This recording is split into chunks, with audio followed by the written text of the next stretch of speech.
पे आपका फिर से एक बार स्वागत है। मैं आपका दोस्त और होस्ट दिनेश कुमार फिर से एक बार आपके सामने हाजिर हूँ कुछ नए अपडेट के साथ, कुछ नई बातों के साथ। तो आज का अपना मुद्दा जो रहेगा वो रहेगा जो भ्रमित या भ्रामकता के वातावरण से कैसे बचे।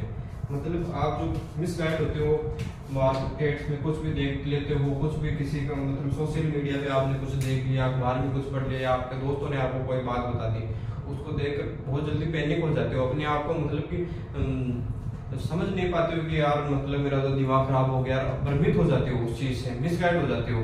जो आपका ट्रैक है, जो टारगेट है, जो लक्ष्य है, उससे डाइवर्ट हो जाते हो। तो उससे कैसे बचे आप? अब ये डाइवर्ट होने के लिए बहुत सारे जैसे साधन होते हैं मार्केट में। आप पढ़ रहे हो, आपने कोई किताब देख ली मार्केट में, तो उससे मिसगाइड हो जाते हो, या किसी कोई दोस्त मिल गया जो बहुत ज्यादा मतलब नेगेटिव टाइप का, उसने आपको डिमोटिवेट कर दिया, या किसी टीचर ने आपको कर दिया, या कभी कभी आप बेटे ओवर थिंकिंग के शिकार हो जाते हो, तब ऐसी स्थिति पैदा होती है। तो उससे बचने के लिए मैं आज 5-6 पहलू लेके आया हूँ, जिससे एक एक में बारीकी से चर्चा करेंगे कि आखिर कैसे आप अपने आप को मोटिवेट बनाए रखें और मिसगाइड होने से बचे, भ्रमित होने से बचे। होता क्या है कि जैसे भ्रमित भ्रामकता वातावरण से कैसे बचे, तो इसके लिए हम सबसे पहले बात कर रहे हैं कि भ्रमित होने से बचने के लिए सबसे पहले हमें सदैव दिमाग को बनाए, अपने लक्ष्य का ध्यान सदैव अपने दिमाग में बनाए रखें। हमेशा अपने लक्ष्य को, इसको प्रायोरिटी में रखें। ये बात आपको सोते टाइम, उठते टाइम, खाते टाइम हमेशा ध्यान में रखनी चाहिए। आपके जीवन का लक्ष्य क्या है, आपको करना क्या है? आपको गवर्नमेंट जॉब लेनी है, या कुछ जीवन में कुछ बड़ा करना है, कुछ मोटिवेटर बनना है, या किस फील्ड में आपको आगे बढ़ना है? आपका लक्ष्य क्या है वो आपके हमेशा दिमाग में होना चाहिए, और ये आपके जीवन का होना चाहिए। मैं बोलो एक दिन के साथ, एक महीने के साथ, साल के साथ, पूरे जीवन का लक्ष्य होना चाहिए कि हाँ मेरे को अपने जीवन में ये करना है। तो वो लक्ष्य हमेशा अपने दिमाग के अंदर होना चाहिए। जब तक वो आपके दिमाग में है, आप मिसगाइड होने से बचोगे। मतलब जो मार्केट के अंदर जो आपको डिस्टर्ब करते हैं, आपके दिमाग को डाइवर्ट करते हैं, उनसे बचोगे। ठीक है, लक्ष्य का हमेशा ध्यान रखें, ये सबसे इम्पोर्टेंट है। उसके बाद किसी के विचारों से प्रभावित होने से बचें। अब जैसे आपने मान लिया कि आप बैठे हो, चाय की खड़ी पे बैठे हो, 5-10 आपको दोस्त मिल गए, आपको बोल रहा है कि यार कोई वैकेंसी नहीं आएगी अगले 2 साल तक, 3 साल तक वैकेंसी नहीं आएगी, चुनाव होने के बाद में गवर्नमेंट ठंडी हो जाएगी, जैसे अगले साल आगे के 5 साल खत्म होने के बाद चुनाव होंगे, उस टाइम भर्ती आएगी। तो वो चीजें आप अपने आप से बचे, ऐसे लोगों से दूर रहिए जो आपको नेगेटिव कर रहे हैं। हाँ, एक कान से सुने, दूसरे कान से निकाल दे, लेकिन ऐसी चीजों को आप अपने दिमाग में घर नहीं करने दें, क्योंकि अगर घर कर गई तो आप अपने आप को इतने डिमोटिवेट हो जाओगे, इन चीजों से निकल नहीं पाओगे। तो दूसरों के विचारों से प्रभावित होने से बचे। मतलब आप ऐसे नहीं सोचे कि ये गला ये बोल रहा है तो 100% सही हो सकता है, ये सही भी हो सकता है, लेकिन आप हमेशा प्रायोरिटी अपने आप को पॉजिटिव विचारों पे दें, क्योंकि जिसके दिमाग में पॉजिटिविटी है ना,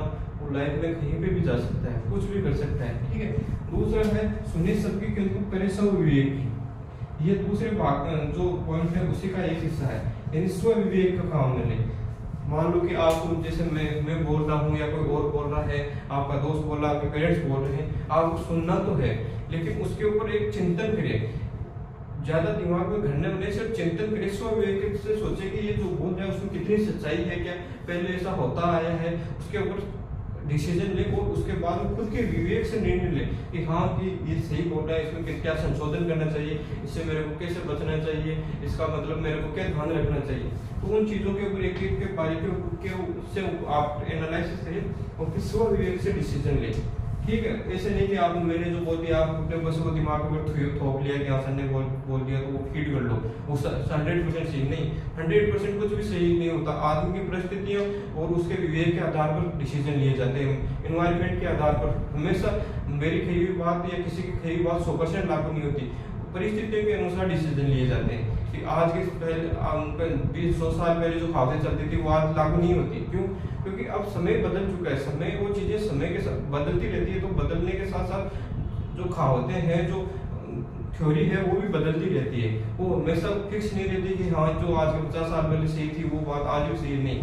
समय के साथ चीजें बदलती रहती है, तो उनको अपडेट करते रहिए आप। अपडेट जीवन का सबसे इम्पोर्टेंट पार्ट है। ठीक है, उसके बाद में चौथी बात क्या है, हमेशा अपने विचारों को प्राथमिकता दें, परंतु आगे दिमाग तथा विवेक सदैव, इन ये तीनों का निचोड़ आ गया कि अपने आगे है ना, परंतु दिमाग तथा विवेक को सदैव खुला रखें। आप सोच तो रहे हो कि हाँ मैं जो कर रहा हूँ सही कर रहा हूँ, या जो मतलब मैं सोच रहा हूँ सही कर रहा हूँ, लेकिन ये बात करने से पहले अपने दिमाग और विवेक को हमेशा खुला रखें। ऐसे नहीं कि एक दिमाग को आपने बांध के रख लिया कि हाँ इस बात को मैंने जो बोल दिया वो सही है, नहीं। आप और लोगों से भी बात को सुने, एनालिसिस करें और उसको ठंडे दिमाग से सोचें कि हाँ ऐसा हकीकत में जो मैं कर रहा हूँ क्या वो सही है, क्या वो ऐसा हो सकता है या नहीं हो सकता। अगर इसके प्लस में क्या होता है, आप दोनों तरफ को देखें, उसके पॉजिटिव पॉइंट को भी देखें, नेगेटिव भी देखें, क्योंकि कोई भी चीज़ 100% सही नहीं होती और 100% गलत नहीं होती। उसके दो पहलू होते हैं, एक राइट एक हेड होता है, एक टेल होता है। तो दोनों पहलुओं से सोचे कि वो कौन से, अगर इसके मैं ये काम करूंगा तो इसके मेरे फायदे क्या है, फिर देखिए कि इसके मेरे नुकसान क्या है, उसी आधार पर सबकी सुने, लेकिन हमेशा अपने दिमाग और वे को खुला रखे कि हाँ जो कर रहा हूँ वो सही है। अपने आप को दिमाग को हमेशा खुला ही रखना चाहिए, विचारों को खुला रखे, बंद अपने आप को बांध देने किसी चीज से कि हाँ मुझे ऐसा ही करना पड़ेगा, नहीं। आप बहुत सारे रास्ते होते हैं, एक चीज पे लक्ष्य को पहुंचने के लिए बहुत सारे रास्ते, ऐसे नहीं कि हाँ इसी रास्ते से जो जाएगा वो लक्ष्य को पहुंचेगा, नहीं, ऐसा कोई नियम नहीं है, ठीक है। हमेशा स्वहित तथा सामंजस्यपूर्ण विचारों को ग्रहण करें। स्वहित मतलब कि किसी भी चीज को आप काम करते हो तो सबसे पहले खुद के बारे में सोचे, उसके बाद में आपके परिवार के बारे में सोचे, फिर उसके समाज के बारे में सोचे, फिर आपका आता है देश। मतलब कि अपने स्वहित तथा सामंजस्यपूर्ण विचारों को ग्रहण करें। सामंजस्यपूर्ण मतलब आप किसी एक चीज पे ऊपर ज्यादा फोकस नहीं कर सकते, अपने आप को बैलेंसिंग बनाए रखें। आपने साइकोलॉजी के अंदर पढ़ा होगा, मतलब कि जो समायोजन को भी पढ़ा, तो उसमें क्या कहा गया है कि अपने आप को बैलेंस बनाए रखें, परिवार के साथ में, समाज के साथ में, खुद के साथ में, दोस्तों के साथ में बैलेंस बनाना जरूरी है, क्योंकि बैलेंस से ही चीज स्टेबल रहती है। अगर आप एक चीज पे ज्यादा फोकस करोगे तो दूसरी तरफ से वो लुढ़क जाएगा।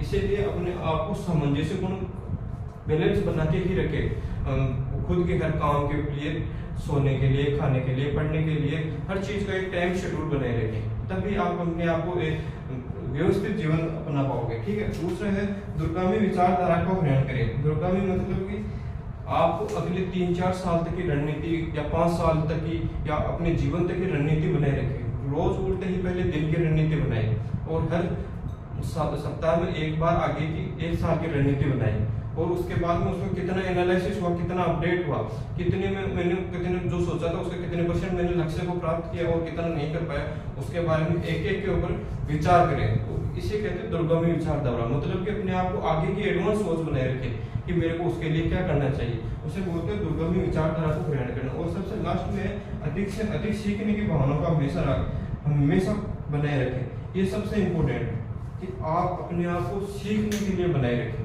ऐसे नहीं कि मेरे को सब कुछ आता है, मेरे को सब दुनियादारी का पता है, मैंने दुनिया देखी है, नहीं। हमेशा कुछ ना कुछ सीखते रहे, आपको कहीं से भी कुछ भी चीज सीखने को मिल सकती है। आप भले वो कितने छोटा आदमी या बड़ा आदमी है, आपको समाज से, परिवार से, आपके एनवायरमेंट से कुछ ना कुछ सीखने को रोज मिलता है। वो उस चीजों को आप एक डायरी में लिखिए कि हाँ ऐसा भी होता है। ऐसा सीखने से क्या होता है कि आपको धीरे धीरे माइंड डेवलप होता है और वो चीजें आपको जीवन में आगे बहुत काम आती है। आप हर चीज खुद के ऊपर अप्लाई होके ही नहीं सीखोगे, अगर खुद के ऊपर अप्लाई करके सीखने लगे तो आपका जीवन छोटा पड़ जाएगा। इसीलिए दूसरों के जीवन से भी सीखें, दूसरों की बातों की सीखें, एनवायरमेंट से, आपके आस पड़ोस में क्या हो रहा है उन चीजों से सीख ले कि हाँ ऐसा करने से मुझको ये नुकसान हुआ तो मेरे को नहीं करना है कि करना है। तो जो दूसरे लोग गलतियां करें उनसे सीख के एक डायरी में लिख के और अपने जीवन में उतारे कि उनको मेरे को उनसे कैसे बचना है। तो ऐसी चीजों से ही आप जीवन में आगे बढ़ पाओगे। तो साथियों आपको उम्मीद है कि आज का सेशन अच्छा लगा होगा। आज का हमारा टॉपिक था भ्रमित या भ्रामकता के वातावरण से कैसे बचे, यानी कि जो आप डाइवर्ट हो रहे हो बार बार कि हाँ सर आज तो मैं डिमोटिवेट हो गया, आज तो मेरा मूड खराब है, तो इसी चीजों से कैसे बचे, अपने आप को संतुलित कैसे बनाए रखे, समायोजित कैसे बनाए रखे, उसी के ऊपर आज का सेशन था। उम्मीद है आपको अच्छा लगा होगा। अगर अच्छा लगा तो चैनल को लाइक करें, शेयर करें, सब्सक्राइब करें। धन्यवाद।